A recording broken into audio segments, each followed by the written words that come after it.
भवं भवामि सहितं नमामि। तुमेव माता च पिता तुमेव, तुमेव बन्धु च सखा तुमेव, तुमेव विद्याधरणं तुमेव, तुमेव सर्वं मम देवदेव।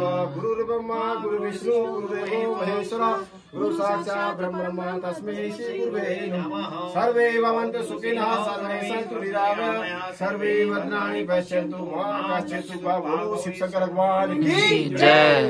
जागेश्वर बाबा की जय। हर हर महादेव।